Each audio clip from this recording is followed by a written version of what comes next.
So, welcome to EFI Football Conversations, Episode 1. And we're joined today with the first guest, which is former Leeds United and Rotherham United manager, Neil Redfearn. Neil, how are you? I'm good, thanks, Callum. Yeah, very good. Good. And let's just dive straight into your career then, Neil. You had a great football career, a lot of appearances in the Football League and in the Premier League, a lot of goals for a midfielder. A lot of notable goals, important goals. While all this was going on, your football career, your playing career, did you have coaching and management in mind as a future prospect, or how did that all come about for you? Yeah, I think so. I think, obviously I started doing my coaching badges from maybe about the age of 28, 29. Yeah. And obviously, probably the height of my career, my playing career was maybe early 30s.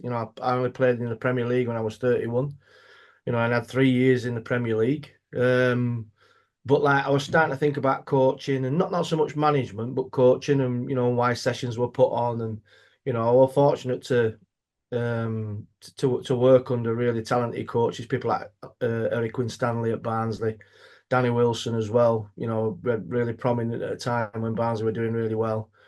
And you just get the bug of wanting to learn more and what it's about, and the intricacies of a session, and what it means to your teammates and yourself, obviously. So it probably started then, I would say. Hmm. Oh, great. And obviously, across your career at Leeds and other places, you filled in the role of caretaker manager. What exactly does that entail, and how do you go about such an appointment and such a job?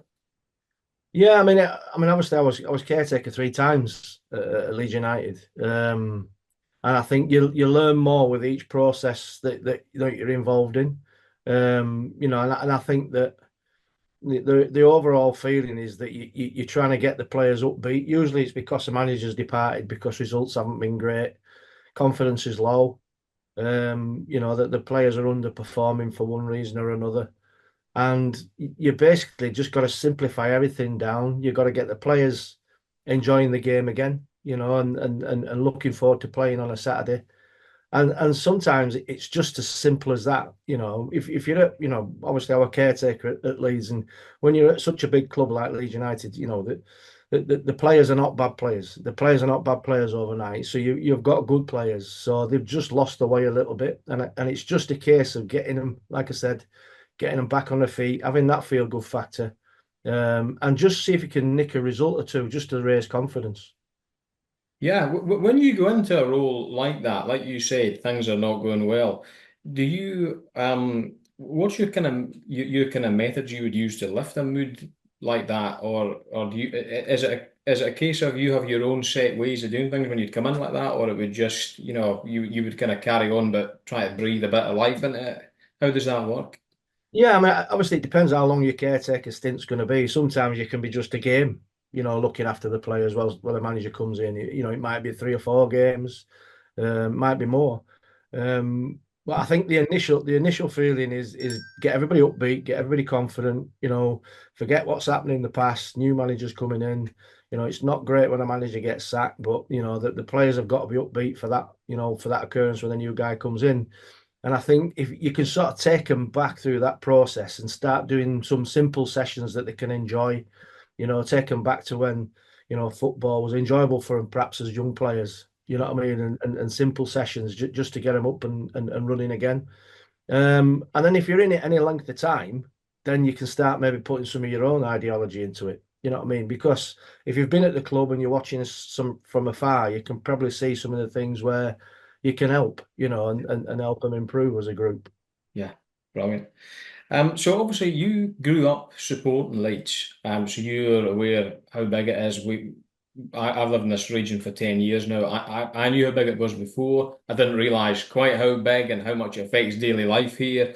What was it like for you when you were handed that job on a permanent basis? What's that like as someone who's grown up with that in their blood to then be handed the keys to the castle, if you like? What is that like?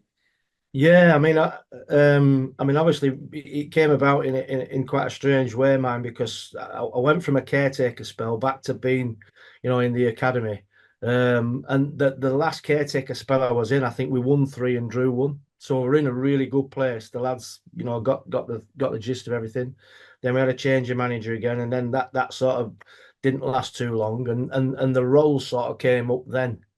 Do you know what I mean? And it was sort of revisiting that and taking them back to that little spell of success that they had, and just putting some reminders there. But the actual feeling of being in it permanently is, for somebody who supported them as a young boy. I mean, I can remember being in the technical area, turning around one game one afternoon, and looking at the place where I used to sit with my dad Yeah. as a 7-year-old, in the stand, in the West Stand. So just a great feeling, a great honour. But you've got to sort of quickly move on from that, and because you've got a job to do, because it's, obviously it's about winning football matches, and in the case I had, it was about making sure that the club was safe. Yeah. Yeah. And that era, the early 2010s, across a number of different stages, it was quite a turbulent time for the club. A lot was going on. What does that look like on a training ground and at a club behind the scenes? But as supporters, we all see how it can affect results and things like that, or the manager maybe changes. What's it like on a daily basis? The players, the staff, or even the staff that no one really thinks about when they think about football, just going around the daily tasks and the people that keep the club ticking over. Does that affect their daily life at the club as well? Well, it's got to, it's got to, because everybody looks at the rumours. There's always rumours around big clubs. That there's unrest. But I think as what you get the benefit of as a coach or a manager or a tracksuit manager, if you like, is that when you cross that line and you're on the grass, what I mean, that's the place where you can lose all your inhibitions, and you can get people enjoying things. And I always tried to keep the distance between what was going off the pitch and what was happening on the pitch. Do you know what I mean? And to them, all that mattered on the pitch was us, me, my coaching staff. That was the only thing that was important. Yeah, Because if we look past that and looked at all the rest of it, then you're going to take out all the troubles of the world on your shoulders. So you've got to try and distance yourself from that, and try and create this environment where things can take off. And obviously, what does help as well, when with these talented young players that were coming through, yeah, from the academy. I mean, there was a bunch of 5 or 6, 7 young players that were outstanding, that were knocking on the door, yeah, and young players just give everything a lift. yeah. Yeah, that actually leads us on nicely to another point I was going to make was during your time at the club, be it the academy or any of the times caretaker, and then as permanent manager, there was a raft of players made the jump over the bridge from the youth development side to the first team. You must take a lot. You must take a great pride in that for the role that you played in the development of a lot of those players. Oh yeah, absolutely. I mean, listen, I must have been there, maybe 4 or 5 years before obviously I took the job permanently. I was there as 18s, 21s coach, acting academy manager. I covered a wide range of positions, caretaker manager. But I'd gone through a transition with a group of players. There was a cohort of players that were really strong, probably with maybe 1, 2, 3 years difference in between them. People like Calvin Phillips, Alex Mowat, Charlie Taylor, Sam Byram. These were all players that were going to be becoming household names for the club, as we were going on. But I just felt at that time the squad probably needed freshening up. There was no money there to bring players in to freshen the squad up. These players were good enough because I'd seen the first team, and I'd worked with these young players. And sometimes as a coach or man, you just got to be brave enough to put them in and let them swim. And obviously, it was a fantastic success because these kids just went in the team, and they looked like household names, Yeah. from day one. And that was a big plus in helping the side stay up that year, definitely. Yeah, there was a lot of them. There was a lot of talent there. And I remember at that time, it was around about the time I was starting to go and watch Leeds regularly. And that was a lot of the big attraction at that point. I remember in particular Lewis Cook was just a phenomenon. He was like an old head on young shoulders, and I think if he hadn't had the knee injuries that maybe he'd had, he could have gone on to get. I believe he maybe got one England cap, but he could Yeah. have got more. Do you think he could have got more than that? Oh, absolutely. Yeah. There was a big interest in that group of young players at the time internationally. People were aware of them. And the impact that they'd made. You're talking about transforming the fortunes of a big club. I mean, it's a big old ship to turn around, Leeds United. When it's going the wrong way, Yeah, it's tough to turn it round. And obviously these kids were the major part of the fulcrum to help that, along with the seasoned pros that were there that were, did a great job and took these kids in and ran with it as well. It could have gone the wrong way. yeah, You just don't know which way it's going to go. But with some really good pros, Stephen Warnock, Scott Wotton, Liam Cooper. Obviously, I made Coops captain when I came in. cool. Fantastic leader for the club. Just to name a few, and they embraced these young players coming in. So it was a really smooth transition, but it did help. Yeah, I mean, it's funny you mentioned that actually, Cooper. He's come through a lot in his time at Leeds, an awful lot, more than most players would at a time at a club. Could you have foreseen him going on to be the truly great captain that he became and leading them to promotion and having that great year that he had in the Premier League where everyone had written him off and he was brilliant that year they went up. He was absolutely brilliant. Yeah, I mean, for me, I mean, he was just the perfect role model for his teammates. Very loyal, very strong-willed. Led from the front, showed a lot of compassion, Yeah. humility, which you always need as a captain. Put others before himself. Which is a tradition in Leeds United captains. Yes. Going right back to Billy Bremner, people like that, always side before self. He epitomised that. Yeah. So he was the perfect foil for that role. And he took a lot of these young players under his wing, and he did a massive amount of good for the team. Yeah. Yeah. What were the highlights for you personally and professionally across any of the spells that you had in charge of Leeds, be it the permanent ones or the caretaker ones? What were the highlights for you? Yeah, I mean, obviously there was some, there was some really good. We had some really good spells. We started coupling results together. I think over all the 3, 4 caretaker spells and the spell I was in charge. I was manager 42 games with roughly a 38% win ratio. So for a group of players that were struggling, that's nearly winning half your games, which is not bad. Yeah. Do you know what I mean? And I think some of the highlights were maybe the double over Huddersfield that Yeah. season. Leeds had never beaten Huddersfield home and away since 1935 or something like that. We did the double over them, Yeah. and the win at Huddersfield was a good one. The wins over Bournemouth, we beat Bournemouth home and away. Bournemouth, Yeah. with Eddie Howe, and obviously has gone on to manage Newcastle United. Would that Uh, be the year that Bournemouth went up, or was that the following?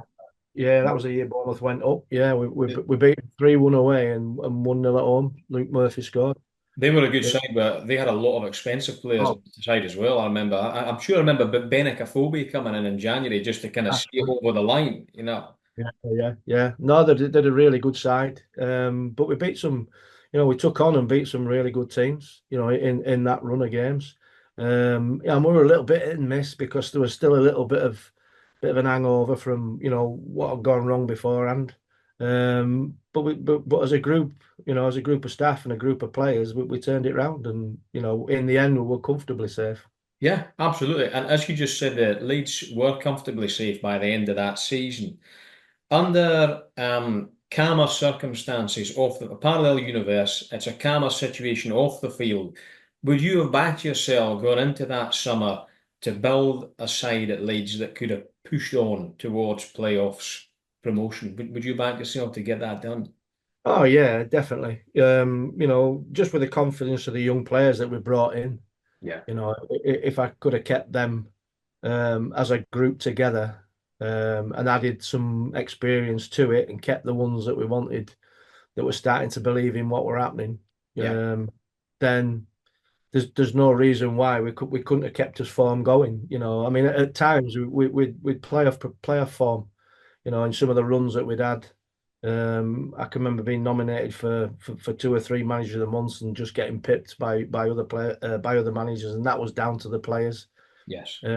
So we were in a good place, and when you get momentum and everything going in the right direction, then you become formidable, and it's difficult to stop that. So yeah, I think with the right set of circumstances, I think, if I could have had my way and got the players in I wanted in and could have kept the players that I'd worked with and developed, I think I could have took them on, definitely. Yeah, because I think about maybe I'm going a year after you had gone. I think the first Leeds manager in a long time to get almost like a calm set of circumstances because the sale was ongoing was Gary Monk, and Yes, that was a real good season. Just missing out near the end, but that to me just showed you the importance of calmness off the field. yeah. You're gonna much more chance to get results on it.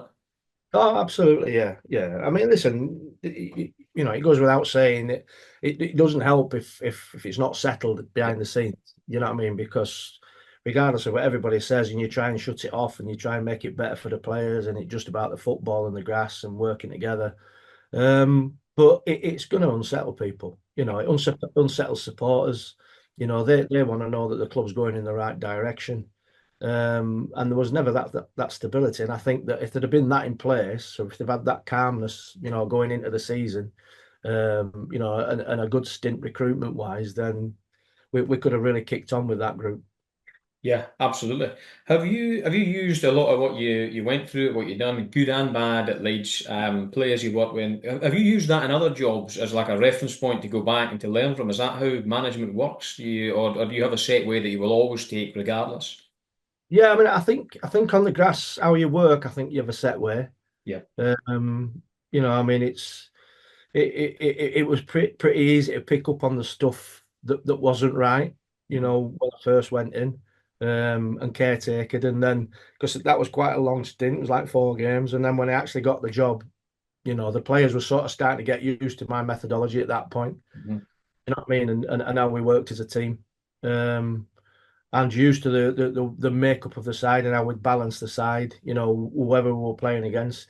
They started getting used to shape shifting, Yep. so we're starting with a shape, then we'll go and play up against an opposition and we shift shapes to go after teams, and then we'd shift shape to just deny space. And so all things like that, they were starting to come to terms with and pick up.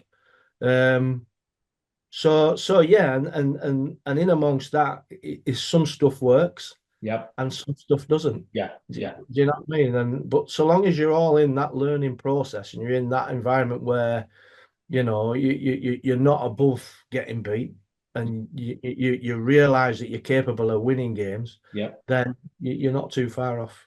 Yeah. What is it like? What are the highs and lows like winning games and losing games? If you is it I've heard it said before that sometimes a manager can lose a game and that can be with them until Monday morning and that's it, they go home. Did you find that, or did you find a way, a balance, shutting things off when you get home, or is it just with you all the time, football management? Yeah, I mean, I think football management is like that. I mean, I think I had the conversation with a reporter after a game, and I was saying, look, when you're managing a big club like Leeds United, in any normal circumstances, there's three results in football. There's two that's acceptable, a Yeah. win and a draw, and there's one that's not, a loss. But you're at a big club like Leeds, there's two. Yeah. You Yeah. either win or a draw or a defeat. It's no good. Yeah. You've got to win, and Oh you've got to get used to that feeling every week. yeah. Um, and if you win, it's like the best thing that's ever happened in the world. And Yeah. if you lose, it's like the end of the world. Yeah. You know, 2 or 3 days, and you just got to go in. You take it on the chin. You pick your players up, and you go again because you know full well you've got a group that's capable of winning games. Yeah. So win's not going to be too far away. Yeah. Obviously, it did end that summer, unfortunately. And then you went on to Rotherham. Yeah. And I remember you came back to Elland Road. I seem to remember that was a freezing cold day. It was bitterly cold. Have I got that right? Is that was Yeah, it was cold that day. Yeah. yeah, I actually my mother came to that game with me. She was down from Scotland, and Right. I think that's maybe the only football game she went to, and that sticks in my mind how cold it was. But also, you took 3 points that day, and Yeah. with everything that had gone on, and in the background and the departure and everything you went through, did you take any extra satisfaction on a personal level for getting that win, or was it just business as usual? Oh no, no. I mean, obviously, it's always nice to go to Welling Road Yeah, because I mean, you know, even as a player going there and playing with opposition teams and you know and actually working there, going back as a manager, it's always great to go back to Ellen Road because you know I look at that as you know where I grew up as a kid and learnt my football. yeah, You know, under the great Don Revie, you know, watching them sides play. yeah, And that was my education, you know, when my dad used to take me down. yes, But when you're going back as a manager, and I mean, the only advantage I got, obviously, I knew the players, yeah. and obviously, I knew how Steve Evans worked. Mhm.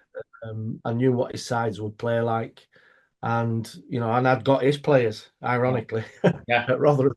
Yeah. You Oh, know, of course. so Yeah, of course. He wasn't long there, but he yeah, just, yeah, well, yeah, of course. really successful at Rotherham. Yeah. Steve Evans, you know, did brilliantly there. Um, so yeah, it was quite a quirky, ironic day, but we played really well that day. I think that was our first win, you know, since I took over, and I think we were about 4 games in. Obviously, we're trying to turn around a side that were third bottom of the league, um, and just everything seemed to work on the day. You know, with some players that had really good performances. Yeah. The goal came sort of late on, and I think with a couple of more chances after that, we could have made it even more. In the end, Leeds were sort Yeah. of trying to throw bodies forward, but um, yeah, I mean, in many ways, it just seemed like it were probably always going to happen. Yeah. Yeah. It's You one know of those what things that football throws up, doesn't it? You can I mean? just, and it's funny you say that about Steve Evans being in charge because I can actually remember after the game when I get home and I'm reading about the game and all this, and I hear Steve Evans talking, and I hear you talking on the radio, and then, but there's something in my mind that's telling me that Neil Redfearn's the Leeds manager and Steve Evans is the Rotherham manager, but obviously it's because of what's going on. It's just such a weird thing. Yeah, But you just said there about obviously you had a lot of you had his players, he had a lot of guys you worked with. In yeah. the run up to a game like that, are you relaying a lot of that info to the players? Are you watching videos? Are you telling your current players this guy likes to do this? Watch out for him doing that. Yeah, so, I mean, some of it as well is like obviously the players at Rotherham have a good idea how Leeds are going to play because obviously they played under Steve. So, Yeah, you know, we did the analysis on Leeds that day. We run through 2 or 3 things. I think we were in there 2 or 3 times on analysis and then going out on the grass and working. Um, you know, and we broke the game down into chunks. yeah, So we broke the game down into, you know, like I think it was 6 chunks. We broke the game down into three one half, three the other, and we just kept getting to them little markers, yeah, you know. And then just before half time, we went after Leeds, put them under pressure, and it sort of knocked them a little bit. And just after half time, we got on the front foot and we went after them. And then we sat and denied space, and they came onto us, and that's where we got the chance. Joe Newell scored with an header on a counter. You know, we got good legs in the side, so it actually worked for us on that day. yeah, But it was an overall plan, you know, and sometimes everything comes together, and the feeling in the dressing room after is brilliant. Do you know yes, what I mean? yeah, Because it's not just you as a manager; it's everybody. It's your players. yeah, This is the plan. This is what we're going to do. This is the plan of attack. We're breaking it down into 6 sections. We're going to cover that. You know, these areas, and it works. And sometimes it doesn't work. yeah, Do you know what I mean? yeah. And you've got to explain your way through it and then go through it again. But on that particular day, it worked a treat. When you're delivering a message to a player in a run up to a game like that, are you are the messages simple messages, or is a lot of them quite complex that they can take on board? Or sometimes I see things on TV with football or things, and sometimes I wonder when people are talking, it sounds sometimes like they overload players with information. Is that true, or what would your approach be in terms of delivering the message to the players? Yeah, I mean, there's the overall picture, which is a framework. which is how you want to play. Mhm. Just your general week of how you prepare teams, your DNA of how you want to play. You've got to get your players comfortable for changing shape, changing formations, playing in different ways, Yeah. learning the strengths of one system and the weaknesses of another system. And, but that's an ongoing thing. But once you're out there on the grass, I think some of that stuff on match day has got to be player led. Yes. You've got to put them in that position and you've got to trust them. Yeah. And if your preparation is right through the week and you've covered everything and you're giving them that responsibility, that the most successful players or teams I've ever played in took responsibility. Yeah. They took responsibility, and as a manager, then you're just looking to tweak things, Yeah. rather than, radically overhaul things. Yeah. You want the players to have ownership. Yeah. Yeah. No, I can see that. So obviously after this, you've gone on to, there's been different spells in women's football.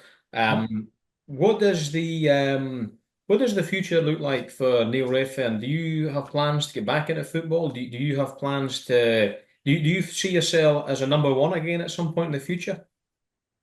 Yeah, really open-minded to be honest with you, Cal. Mhm. I'm not saying no or yes or I've loved every minute of my footballing career. Yes. Yeah. I remember saying it as a player, like I feel like a kid that's playing out and don't want to come in. Yeah. Yeah. It's that sort of thing. So I've got a lot to offer. I've Yeah. got a lot to offer. I've experienced a lot of things. Yep. You need to experience bad as well as good, Absolutely. to be rounded. But like I say, I mean, I've got a lot to give. I mean, the experiences in women's football, brilliant. Knowing how different people learn Mhm. and different people take messages on and all that doesn't half give you an advantage, when you're working with players Yeah. and working with people. And I mean, it's a big thing now, isn't it? Where, everybody's talking about the process and it's Yeah. about the person, not the player, and I was delving into that years ago, you Yes. know. So it's a good way it's a good way to sort of kick on as a coach. So yeah, I mean, I love working with players. I Yeah. love really making younger players better, Mhm. giving them the opportunity. I love seeing young players get on. Yeah. It gives you a buzz. Yeah. Uh, so yeah, I mean, obviously, if something comes up, great. Yeah. Well, that's great. And I'm really grateful for your time today. Thank you so much. I know you're a busy man and I really appreciate you coming on. And I just want to say before we go, thanks to Foz Media who've helped me out with the technical side of this. And I'll keep an eye out for where you go next, Neil. And I wish you all the best and keep in touch and maybe we'll talk again. And once again, a massive thank you for this. I'm really, really grateful for it. No, you're welcome. I've really enjoyed it. Thanks a lot, Cool. Callum. Thank you, Neil. Take care. Cheers, mate. See Thank you. you. Cheers.